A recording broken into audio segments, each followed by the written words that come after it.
Hello, my name is Stefan Leo, and I did my strategic audit paper on Apple Incorporated. So, Apple was founded on April 1st in 1976 by Steve Jobs and Steve Wozniak.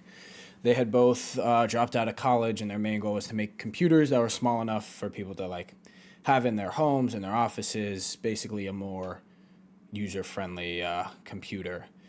The production of Apple One, which was the first product they ever made, was created in the garage and sold as just like the computer. No monitor, no keyboard, no casing, nothing like that. The Apple II was released, and it kind of changed the game because it introduced the first ever color graphics on a computer. 2 years later, in 1978, they had sales of $7.8 million. And then fast forward to 1980, an uptick of over $100 million to sales of $117 million in 1980. In 1983, Wozniak decided to leave because he had lost interest in the day-to-day runnings of Apple. And then in 1985, Jobs would also decide to leave to pursue different avenues. But these avenues would become very important for the future of Apple. Jobs went on to found a company called NEXT Software, and he bought Pixar from George Lucas. Throughout the 80s and 90s, Apple was doing a very good job. A big part of this was because of what Jobs had done outside of Apple. One of the bigger things that Jobs did outside of Apple, he made a small deal with a company by the name of Adobe, which is obviously a huge company now. Everybody thought they had peaked in the 90s, and by 96, everybody thought that Apple was pretty much done. In 97, Apple was in dire straits, and they were in heavy need of an operating system. So they bought out NEXT Software, obviously from Steve Jobs, and then they also asked Jobs to be the interim CEO, and he wouldn't be the official CEO until 2000. He first order of business for him was making an alliance with Microsoft to create a Mac version of the Office software that Microsoft had, and then pretty much after that, Apple started to trend back up with the release of the iBook and the iPod. 2007 is obviously when everything kind of changed. That was the release of the iPhone, and that essentially shot Apple up to the top of the market. And it was their best-selling product of all time, and it still is to this day. With that release, everything was pretty much set in stone. That has led them to become the technology juggernaut that they are today. Apple's mission statement is to bring the best user experience to customers through innovative hardware, software, and services. And their vision statement is to make the best products on Earth and leave the world better than we found it. So it's pretty easy to tell that they are very, very heavily invested in their consumers and how their consumers feel about the products that they make, and also how they treat their consumers, while also making sure that they're not ravaging the earth at the same time. So this is the Tao's analysis. In this first box, we have their internal strengths and then their internal weaknesses. So their main things, they have a super strong brand recognition. Obviously, they're known all throughout the world. Just how they make their stores, their logo, everything is very recognizable with them. This also brings in a very loyal customer base. When they create products that are in a closed ecosystem, they have to have the customer base strong enough to support that. They're super profitable, as we have known. Pretty much every year when they release a new iPhone, they break their previous sales records, which also contributes to their financial strength. They're also pretty much the pavers of newer technology. They have essentially paved the way for most of the companies that trail behind them. And all of their products of the highest quality and the best features. Their weaknesses, as I stated a little bit earlier, very dependent on the iPhone sales. That's kind of like their main profitable thing. So if they have a bad year with iPhone sales, it's pretty certain that their margins of that year are going to be down. They're super complacent, as in the sense that when they release a new iPhone, usually it's not crazy upgrades or anything like that. It's 2 or 3 small things or an upgrade of their main chip. Since they're in such high demand, that means their products are very expensive, which can cause issues when it comes to lower economy markets, middle class, lower class people who are trying to buy their products. The closed off ecosystem is something that is also an issue, seeing as they only allow integration of like seamless integration of products that are within their product line. So Apple works with Apple seamlessly. Apple can work with other things not as seamlessly. Their customization is pretty low, and as I a little bit stated earlier with the complacency, they haven't really done anything to change their iPhones, MacBooks, iPads, stuff like that. They have a few external opportunities. Utilizing AI is something they need to work on. This is an opportunity for them. More focused on streamlining and the introduction and incorporation of AI and augmented reality products. So they have been super focused on the integration of their own AI systems, working with iOS. They've somewhat fallen behind in that area compared to their competitors. They're creating a better way of streamlining their ecosystems to mesh and sync better. This would also have a huge improvement once the AI integration is complete. And they are somewhat ahead in the market with the full integration and introduction of products that are using augmented reality as a focus, such as the Apple Lens. While they've been focusing on AI, we're getting into the weaknesses now. They still haven't seamlessly introduced it, but with the release of the iPhone 16, it is something that is coming. But companies like Microsoft and Sony, Samsung and Google have products that have seamlessly meshed with AI.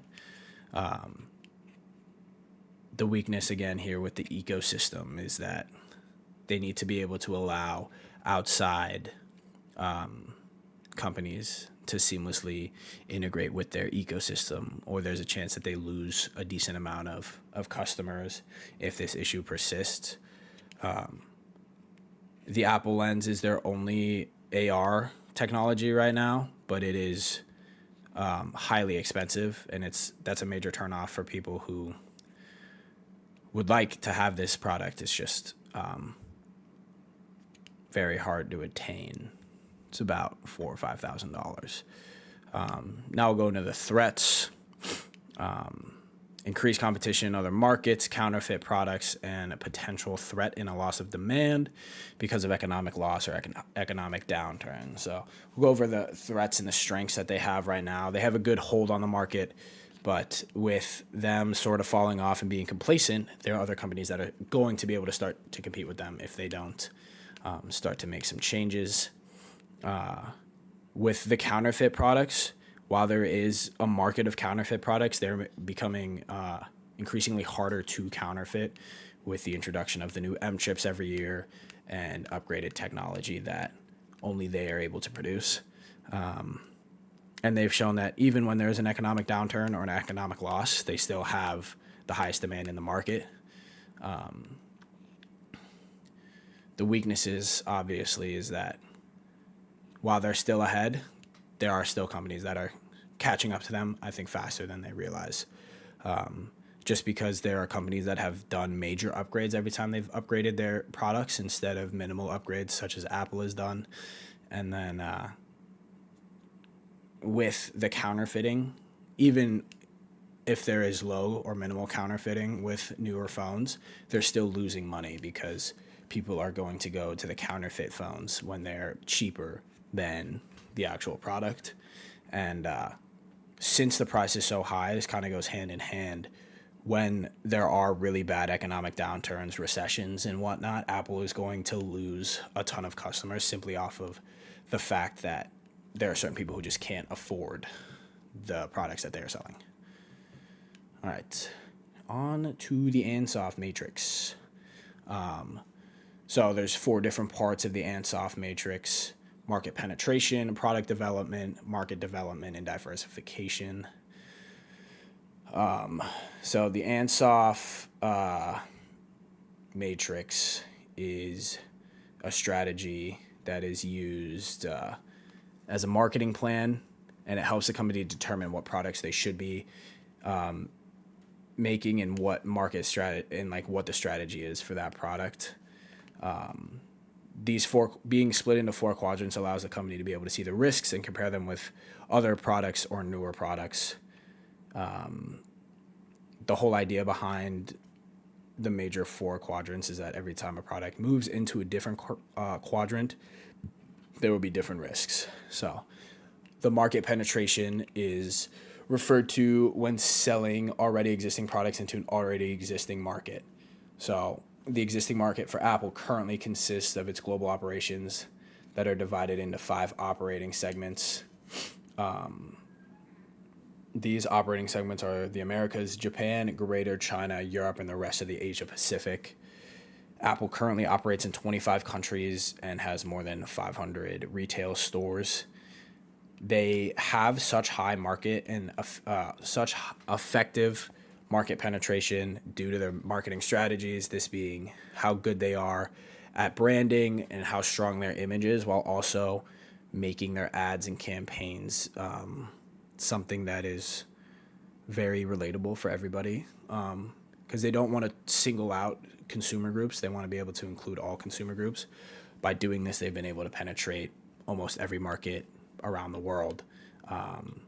This also means that the product in these markets is most likely going to be their best seller, which has obviously year in, year out been the iPhone, and close second has been the iPad and the MacBook.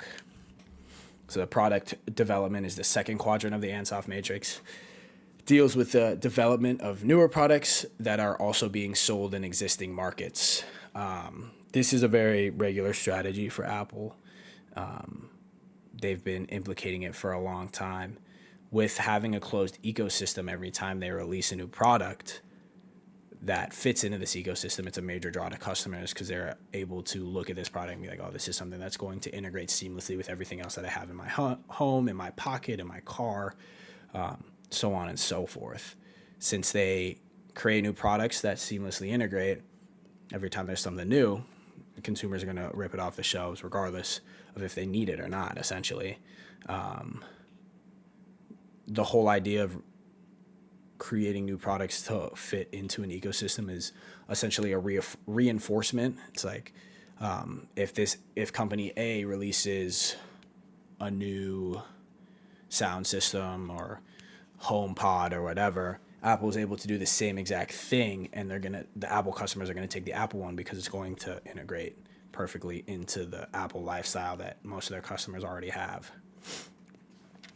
Market development is the third quadrant in the matrix, and this has to deal with finding newer markets for Apple's already existing products.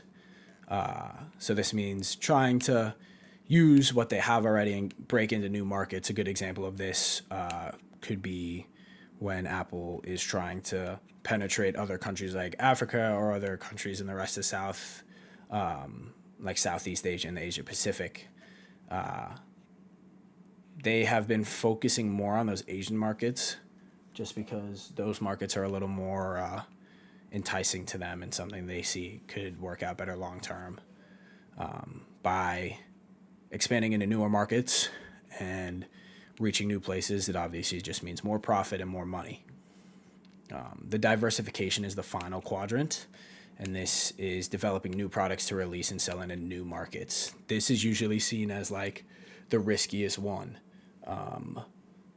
So this can be seen as like Apple TV is one of their newer products, and it's a hard market to break into because there's already so many streaming juggernauts with Amazon Prime, Netflix, HBO Max and stuff like that. And they've done a good job at it, but it's still a high risk because right now it isn't going to be making as much money as they want it to.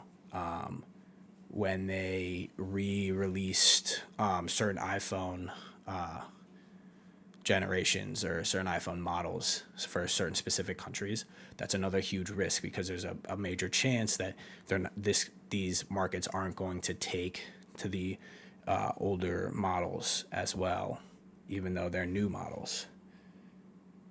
So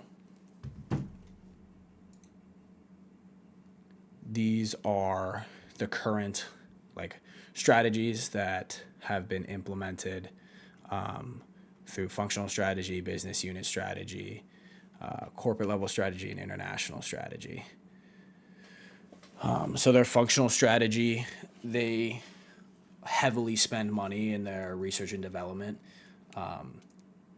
It's gone up over 700% in the last 12 years. This means that they have more manufacturing sites. They're able to create better products, better inner workings of their products, better chips, better screens, everything like that. And with this, then they're able to grow their stores and where they're able to sell these things throughout the world. Their business unit strategy is differentiation. They focus on competitive advantages that are based on the key components of their product. But these are the key components that set them apart from their competitors. And this strategy makes the most sense for them because they're able to make parts and products that only they can make and that only work within their products and phones and MacBooks and stuff like that. And that means that they're unique compared to other products in the market. Their corporate level strategy is the uniqueness about the products, and they're willing to take risks that will allow them to profit in multiple markets, pushing products into newer markets, creating new products to push into new markets, creating new products to push into heavily saturated markets, and being able to work through that. And then their international strategy is the global strategy. They just want to be able to provide as many products to as many people around the world that they can. And they have shown that they're going to continue to penetrate different markets throughout the world until they're able to be a part of them all. So these are my recommended strategies and what I think they should continue to do. Continue to spend more money on R&D. It has shown that it has worked for them, and they should continue to do it. Having a 700% increase is all that they need to be looking at. It talks for itself, and the more money they put into R&D, the better technology they're going to have, and the more they're going to be able to continue to set themselves apart. The business unit strategy, continue to use differentiation. They've done a very good job at creating new products that compete with different types of competitors, and they've also shown that the new products that they do create have life and will stay in the market simply because of the name Apple being tagged to it. They need to be riskier. They need to be more aggressive. This incorporates their corporate level strategy. Keep using the same thing, but be more aggressive. Continue to push the envelope with the products that they're releasing, and continue to put pressure on different markets. And then, obviously, their international strategy should continue to be global strategy. Continue to pressure different global markets, Africa, Australia, all these other places that they haven't been able to push into yet. They should continue to strive to reach these goals. Now we're going to get into the strategic goal, control and governance part of this presentation. So here we have the organizational charts. You have Tim Cook, your CEO, Jeff Williams, your COO, and then it all breaks down into different vice presidencies of different aspects of the company: marketing, engineering, finance, and admin operations, and then they have their own China branch over here as well. So these are all the people who help put Apple to where they are today. So, management issues. This has always been an issue, and they've actually done a lot this year in 2024 to make it a lot better. But there's always been diversity issues. I mean, you look back at that last picture, predominantly white men, predominantly male in this managerial chart that they have. They need to start diversifying their management chain. People are starting to be a little bit upset with the lack of representation within the Apple, the higher ups. They also really haven't discussed who's going to come after Tim Cook. And usually companies like this have this all fleshed out pretty seamlessly. So they haven't really had those discussions yet, and that's something that they need to start looking into if they want to continue to act seamlessly the way they have. All right, these are the organizational structural issues and changes. There have been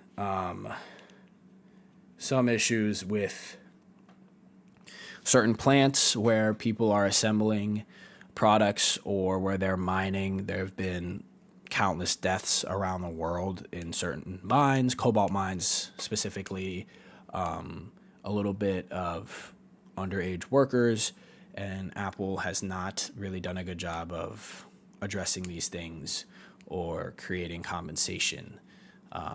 The ethical issues is that they're using younger people as workers and not compensating them in any capacity whatsoever.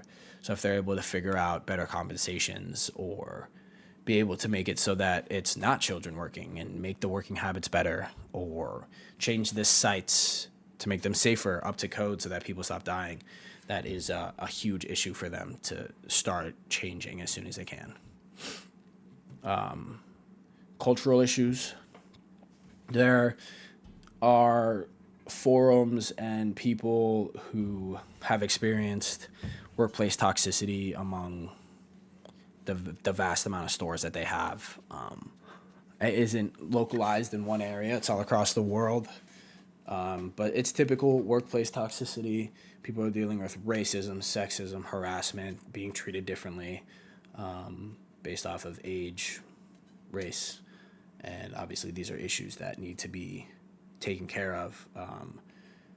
Things with HR could change. HR could be a little more strict about what the repercussions of treating people like this. There could be monitors or people who are making sure that the work area becomes safer and less toxic.